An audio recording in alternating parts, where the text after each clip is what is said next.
வணக்கம். உங்களோட ஒரு மகிழ்ச்சியான செய்தியை நான் பகிர்ந்துக்க வந்திருக்கேன்.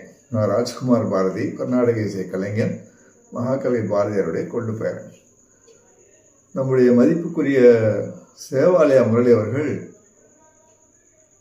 பொதுஜன சேவை செய்வது எல்லாம் நம்ம அறிந்த ஒரு விஷயம்தான். இப்போ நான் சொல்ல போகிறது என்னென்னா, அதில் ஒரு இளம் பெண் சாரதாங்கிற குழந்தை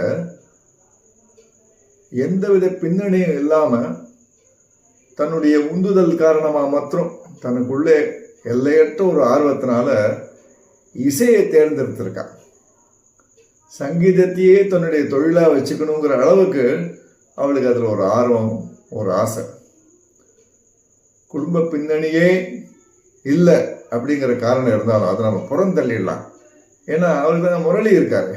முரளி போன்ற அன்பர்கள், அன்பான உள்ளங்கள் ஒரு முரளி போறாதா, ஒரு முரளி அங்கே இருக்கிற ஊழியர்கள், எத்தனையோ இருக்கக்கூடிய ஆசிரியர்கள்லாம் இருக்காங்க இல்லையா, அவர்களெலாம் சேர்ந்து அந்த குழந்தைக்கு நிறைய ஊக்கம் கொடுத்து அவள் இசையை முழு நேர தொழிலாக வச்சுக்கணும்னு ஆசைப்பட்டதுக்கு ஏற்ப அவளை திருவையாறில் ஒரு இசை கல்லூரியில் அவளை சேர்த்து பயிற்றுவிச்சு எல்லாம் பண்ணியிருக்காங்க.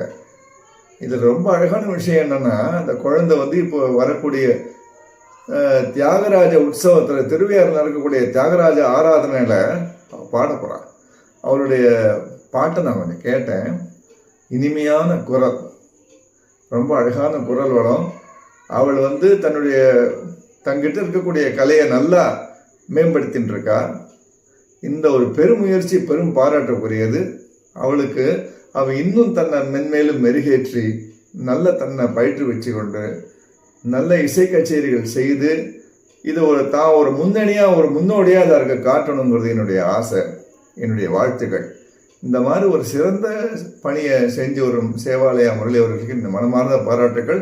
இந்த சாரதா என்னும் குழந்தை சிறந்த பாடகியாக மிளிர்ந்து மற்றவர்களுக்கு ஒரு எடுத்துக்காட்டாக, யார் என்ன பண்ணினாலும் முழு முயற்சியோடு, முழு மனசோடு, நல்ல ஆதரவோடு ஒரு தொழிலை எடுத்துட்டால் சிறந்த விளங்க முடியும் என்று அவளை உலகத்திற்கு எடுத்துக்காட்டாக விளங்குவாள் என்பதில் ஐயமில்லை.